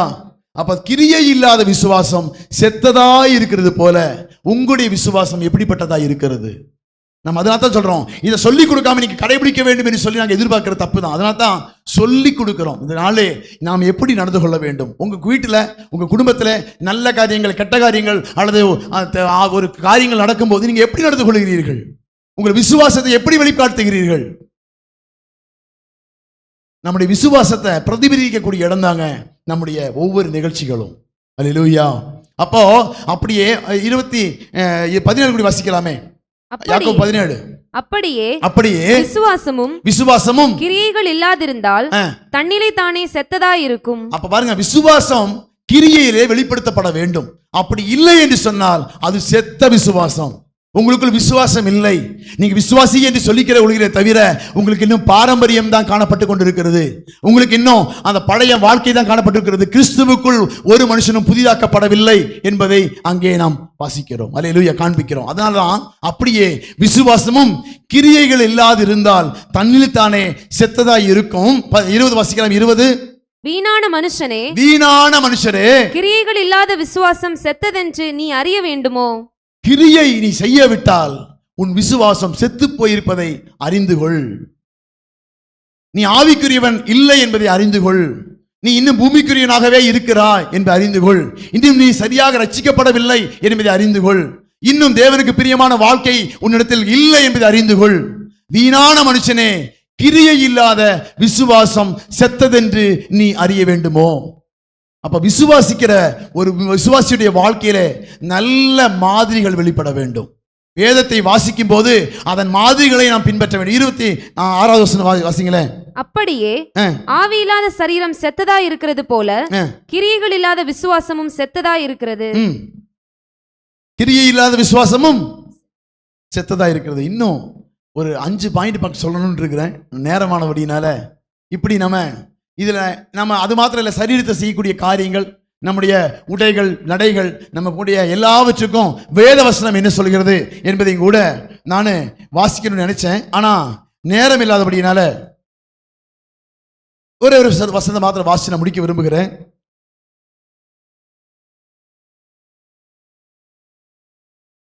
சரி, எபிரேயர் 6:17 வாசிங்களேன்.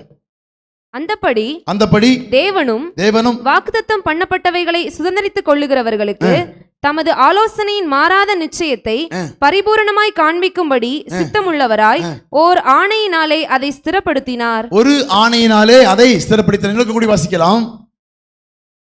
அந்தப்படி தேவனும் வாக்குத்தத்தம் பண்ணப்பட்டவைகளை சுதந்தரித்துக் கொள்ளுகிறவர்களுக்கு தமது ஆலோசனையின் மாறாத நிச்சயத்தை பரிபூரணமாய் காண்பிக்கும்படி சித்தமுள்ளவராய் ஓர் ஆணையினாலே அதை ஸ்திரப்படுத்தினார். ஒரு ஆணையினால் அதை ஸ்திரப்படுத்தினார். 17 கூடி வாசிக்கலாம். நமக்கு முன் வைக்கப்பட்ட நம்பிக்கையை பற்றிக் கொள்ளும்படி அடைக்கலமாய் ஓடி வந்த நமக்கு 2 மாறாத விசேஷங்களினால் நிறைந்த ஆறுதல் உண்டாகும்படிக்கு எவ்வளவேனும் பொய்யுரையாத தேவன் அப்படி செய்தார். எப்படி? நமக்கு முன்வைக்கப்பட்ட நம்பிக்கையை பற்றி கொள்ளும்படி, நமக்கு முன்வைக்கப்பட்ட விசுவாசத்தை பற்றி கொள்ளும்படி, நமக்கு முன்வைக்கப்பட்ட இயேசுவின் மாதிரியை பின்பற்றும்படி, அவர் சரீரம் அழிவி காணப்பட்டாம என்ன மறுரூபமானார் என்பதை அந்த விசுவாசிக்கிற நீங்களும் நானும் அந்த நம்பிக்கை அழித்து போடாதபடிக்கு வைக்கப்பட்ட நம்பிக்கையை பற்றி கொள்ளும்படிக்கு அடைக்கலமாய் ஓடி வந்த நமக்கு 2 மாறாத விசேஷங்களினால் நிறைந்த ஆறுதல் உண்டாகும்படி எவ்வளவேனும் பொய்யுரையாத தேவன் அப்படி செய்தார். அல்லேலூயா. 2 மாறாத விசேஷங்கள், பழைய ஏற்பாடு புதிய ஏற்பாடு 2 விசேஷங்களை நமக்கு கொடுத்து, இது நான் சொன்னதெல்லாம் உண்மை, நீ இதை பின்பற்றினா இப்படிதான் நீ மாறுவே என்பதை நம் வைக்கப்பட்ட நம்பிக்கையை பற்றி கொள்ளும்படிக்கு ஏதுவாக 2 புத்தகங்களை, 2 என்ன பழைய ஏற்பாடு புதிய ஏற்பாடு 2 மாறாத அந்த புத்தகங்களை நமக்கு கொடுத்து அவ்வளவும் பொய்யுரையாத தேவன் அப்படி நமக்கு செய்தார். அல்லேலூயா. அப்படியே இதே வசனம் 20 வாசிங்களே. 19 வாசிங்க. 19.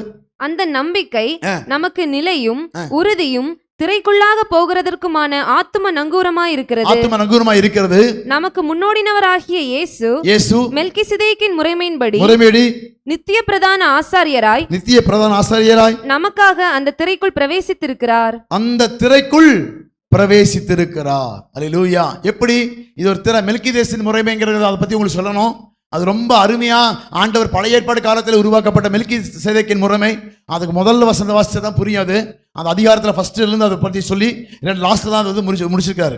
சரி, அப்போ இந்த நம்பிக்கையும் இந்த விசுவாசத்தையும் நாம அறிக்கையிடுவர்களாக நாம் 2 மாறாத நிருபங்களை நமக்கு அவர் கொடுத்திருக்கிறார். அது மாத்திரம் ஒரு வசனத்தை வாசிக்கலாமா? மார்க்கு 7:5 வாசிக்கலாம். மார்க் 7:5. அப்பொழுது அந்த பரிசேயரும் வேதபாரகரும் அவரை நோக்கி, உம்முடைய சீஷர்கள் முன்னோர்களின் பாரம்பரியத்தை மீறி ஏன் கை கழுவாமல் சாப்பிடுகிறார்கள் என்று கேட்டார்கள். அவர்களுக்கு அவர் பிரதியுத்தரமாக, இந்த ஜனங்கள் தங்கள் உதடுகளினால் என்னை கனம் பண்ணுகிறார்கள். இந்த ஜனங்கள் பாரம்பரியத்தை கைக்கொண்டு தங்கள் உதடுகளினால் என்னை கனம் பண்ணுகிறார்கள். அவர்கள் இருதயமோ எனக்கு தூரமாய் விசுவாசிக்கிறாங்க. கேட்டா விசுவாசின்னு உதவிலாம் சொல்லிக்கிறாங்க. ஆனா இருதயத்துல அவங்களுக்கு தேவையில்லாத பாரம்பரியங்களும் தேவையில்லாத பழைய பழக்கங்களையும் உள்ளே வைத்துக் கொண்டு எனக்கு வீணாய் ஆராதனை செய்து கொண்டிருக்கிறார்கள். அப்ப நம்ம விசுவாசத்தை காண்பிக்காம இருந்தா என்ன அங்க வேதம் சொல்கிறது அப்படின்னா, அவர்களுக்கு அவர் பிரதியுத்தரமாக, இந்த ஜனங்கள் தங்கள் உதடுகளினால் என்னை கனம் பண்ணுகிறார்கள், அவர்கள் இருதயமோ எனக்கு தூரமாய் விலகி இருக்கிறது என்றார். அடுத்த வசனம், மனுஷருடைய கற்பனைகளை உபதேசங்களாக மனுஷனுடைய கற்பனைகளை உபதேசங்களாக போதித்து வீணா எனக்கு ஆராதனை செய்கிறார்கள் என்றும். மனுஷனுடைய கற்பனைகள், மனுஷன் வச்சிருக்கிற சரங்குகள், மனுஷன் வச்சிருக்கிற சம்பிரதாயங்களை கடைபிடித்துக் கொண்டு எனக்கு என்ன பண்றாங்களா, போதித்து வீணா எனக்கு ஆராதனை செய்கிறாள் என்று எழுதியிருக்கிற பிரகாரம் மாயக்காரரை உங்களை குறித்து எசாயா நன்றாய் தீர்க்கதரிசனம் சொல்லி இருக்கிறான். அல்லேலூயா. நாம விசுவாசத்தை பிரதிபலிக்கக்கூடியவர்களாக இருக்க வேண்டும். மனுஷனுடைய கற்பனையை நம்ம என்ன பண்ணிருக்கூடாது, அவங்க சொல்றாங்க இவங்க சொல்றாங்க நல்லா இருக்குது, நடைமுறைக்கு ஒத்து வர்ற மாதிரி இருக்குது, நமக்கு அது என்னை பாதிக்காத மாதிரி இருக்குது, அப்படியே நான் உலகத்தில் என்ன பண்ணிருக்கலாம், வாழ்ந்து அப்படியே நல்லா இருக்குது, எந்த பாதிப்பும் எனக்கு வர்றதில்லை அப்படிங்கிறதுக்காக என்ன பண்றது, மனுஷனுடைய உபதேசங்களை நாம் கடைபிடித்து தேவனுக்கு விரோதமாய் தூரமாய் வாழ்கிற வாழ்க்கை. மனுஷனுடைய கற்பனைகளை உபதேசமாய் போதித்து வீணா எனக்கு ஆராதனை செய்கிறார்கள். நீங்க மனுஷன் சொல்றதெல்லாம் கேட்டுக்கிட்டு தேவன் சொல்றதை நீங்க விட்டீங்கன்னா நீங்க வீணாய் ஆராதிக்கிறவள் என்று வேதம் சொல்லுகிறது. அல்லேலூயா. அப்ப நீங்க இதை கடைபிடிக்க வேண்டும் என்று சொன்னா எபிரேயர் 6:1 கூடி வாசிக்கலாமா, 6:5 கூடி வாசிக்கலாமா? தேவனுடைய நல் வார்த்தையையும் நல் வார்த்தையையும் இனிவரும் உலகத்தின் பலன்களையும் ருசி பார்த்தோம். தேவனுடைய நல் வார்த்தை அப்படின்னா சுவிசேஷம் அறிவிக்கப்படும் போது அதை ஏற்றுக்கொள்கிற அந்த உலகத்தின் அந்த வார்த்தையும் இனிவரும் உலகத்தின் பலன்களையும் ருசி பார்த்தோம். மறுதலித்து போனவர்கள் தேவனுடைய குமாரனை தாங்களே மறுபடியும் சிலுவையில் அறைந்து அவமானப்படுத்துகிறபடியால், அந்த விசுவாசத்தை பிரதிபலிக்காம பாரம்பரியத்தை நீங்க பிரதிபலிக்கும் போது தேவனை நீங்கள் சிலுவையிலே அறைகிறீர்கள். அந்த பாவத்தை நீங்க செய்யும் போதும் அந்த பாரம்பரியத்தை நீங்க செய்யும் போதும் என்ன ஆகுது அப்படின்னா, நீங்க உங்க விசுவாசத்தை பிரதிபலிக்கிறீங்க. எப்படி, நான் இன்னும் பரிசுத்தமாக வேண்டிய நான் பரிசுத்தமாகாம இருக்கும்போது அந்த விசுவாசத்தை நாம் பிரதிபலிக்கிறோம். எப்படி, நான் இன்னும் பாவியாத்தான் இருக்கிறேன் அப்படிங்கிற அந்த விசுவாசத்தை பிரதிபலிக்கிறோம். தேவன் கழுவப்பட்டது உண்மைனா அதுக்கு உந்த கிரியை நம்ம செய்ய முடியாம பாரம்பரியத்தை கைப்பற்றி வந்தபோது நம்முடைய விசுவாசத்தை வெளிப்படுத்துகிறோம். அந்த 1வது அதிகாரத்திலிருந்து 6வது அதிகாரத்தில் 1வதுலேருந்து அப்படி ஃபுல்லா பார்த்தீங்கன்னா அதை குறித்து தான் சொல்லி இருக்குது. நீங்க வீட்டில் போய் வாசிச்சு பாருங்க. எபிரேயர்ல 6வது அதிகாரத்துல 1வது மூல உபதேச வசனங்களாக அந்த வசனத்தை பத்தி வாசிக்கலாமா? மூல உபதேச ஆகையால் கிறிஸ்துவை பற்றி சொல்லிய மூல உபதேச வசனங்களை நாம் விட்டு செத்த கிரியைகளுக்கு கிரியைகளுக்கு அப்படின்னா ஆவிக்குரிய சரீரத்துக்குரிய அந்த கிரியைகளுக்கு விட்டு மாம்சத்து கிரியைக்கெல்லாம் செத்த அந்த கிரியைகளை விட்டு நீங்களாகும் மனம் திரும்புதல் தேவன் பேரில் வைக்கும் விசுவாசம் ஸ்தானங்களுக்கு அடுத்த உபதேசம் கைகளை வைக்குதல் மரித்தோரின் உயிர்த்தெழுதல் நித்திய நியாய தீர்ப்பு என்பவைகளாகிய அஸ்திபாரத்தை மறுபடியும் போடாமல். அஸ்திபாரம் இது அஸ்திபாரம் தான். இதுல நம்மளுடைய ஒழுங்கு நம்முடைய விசுவாசம் இதுதான் கட்டப்பட்டிருக்குது. கைகளை வைக்குதல், மரித்தோர் உயிர்த்தெழுதல், அந்த பாவ மன்னிப்புக்கான மனம் திரும்புதல், ஸ்நானங்களுக்கு அடுத்த உபதேசங்கள், இப்படி அஸ்திபாரத்தை விட்டு நம்ம ஒரு நாளும் நீங்க கூடாது. அது மாத்திரம் இல்லை, அப்ப சொல்லுவாரு, நீங்க பாலை உண்டக்கூடியவர்களா இருக்கிறீங்க, நீங்க இன்னும் என்னது பிரசங்கிக்காய் மாற வேண்டிய நீங்கள் எல்லாம் இன்னும் வளராம இருக்கிறீங்க. ஏன்னா 3வது வசனம் வாசிக்கலாம். தேவனுக்கு சித்தமானால் இப்படி 4வது வசனம், ஏனெனில் ஒரு தரம் பிரகாசிப்பிக்கப்பட்டும் பரம ஈவை ருசி பார்த்தும் பரிசுத்த ஆவியை பெற்றும் தேவனுடைய நல் வார்த்தையையும் இனிவரும் உலகத்தின் பலன்களையும் ருசி பார்த்தும் மறுதலித்து போனவர்கள் தேவனுடைய குமாரனை தாங்களே மறுபடியும் சிலுவையில் அறைந்து அவமானப்படுத்துகிறபடியால் மனம் திரும்புதற்கு ஏதுவாய் அவர்களை மறுபடியும் புதுப்பிக்கிறது கூடாத காரியம். இப்படி நாம பின்னால விட்டு போயிட்டார், திரும்ப அவர்களை உயிர்ப்பிக்கிறது கூடாத காரியம். பரம ஈவை ருசி பார்த்து தேவனுக்கு பிரியமாய் வாழ வேண்டிய வாழ்க்கையை நாம் வாழாம தேவனை மறுதலிப்பு நீங்க போவீர்கள் என்று சொன்னா உங்களை புதுப்பிப்பது மிகவும் முடியாத காரியம் என்று வேதம் சொல்கிறது. அதனால நாம் விசுவாசிகளுடைய நம்முடைய நம்பிக்கையை விசுவாசத்தை வெளிப்படுத்துவதை காணப்படுவோம். நம்முடைய வாழ்க்கையில எதை செய்யணும் எதை பண்ணக்கூடாது நிறைய காரியங்கள் சொல்லணும்னு நினைச்சேன். பரவாயில்ல, பகுதி தான் சொல்லியிருக்கிறேன். கர்த்தருக்கு சித்தமானால் வரும் நாட்களில் அதை குறித்து நாம் வாசிக்கலாம். நம்ம என்ன பண்ணணும், எப்படி நம்ம ட்ரெஸ்ஸிங், எப்படி நம்முடைய நடை உடை பாவனைகள், நம்முடைய காரியங்கள் எப்படி இருக்க வேண்டும், தேவன் எப்படி விரும்புகிறாரு, அது பாரம்பரியங்கள் எப்படி உள்ள வந்தது, அதனால் நம்ம எப்படி பண்ண முடியாமல் போயிடுச்சுங்கிறத குறித்து வரும் நாட்களை பார்ப்போம். கர்த்தர் இந்த வார்த்தையினாலே நம்மை தேற்றுவாராக. அல்லேலூயா. நாம நல்ல விசுவாசிகளுக்கு மாதிரிகளாய் இருப்போம். மற்றவர்களைப் போல மற்ற விசுவாசிகளுக்கு மாதிரிகளாக அல்ல, நாம் தேவனுக்கு மாதிரிகளாக இருப்போம். மற்றவர்கள் சபையில பண்றாங்க, மற்றவங்க பண்றாங்க அப்படிங்கிறதுக்காக அல்ல, நாம் நம்முடைய நம்பிக்கை விசுவாசத்தை வெளிப்படுத்த விசுவாசம் இல்லாத கிரியை கிரியை இல்லாத விசுவாசம் செத்ததா இருக்கிறது போல உங்களுடைய விசுவாசத்தை வரும் நாட்களிலே வெளிப்படுத்துவோம். அந்த கிரியை உள்ள விசுவாசத்தினாலே தேவநாமத்தை மகிமைப்படுத்துவோம். கர்த்தர் நம்மை ஆசீர்வதிப்பாராக. ஆமென்.